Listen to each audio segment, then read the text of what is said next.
जगातील सर्वात मोठे आमरण उपोषण करण्याचा विक्रम भारतीय नागरी हक्क कार्यकर्त्या इरोम चानू शर्मिला यांच्या नावावर आहे.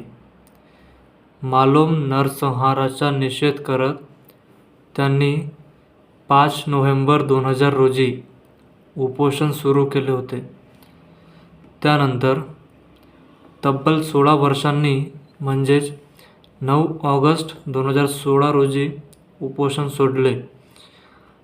तब्बल 500 आठवडे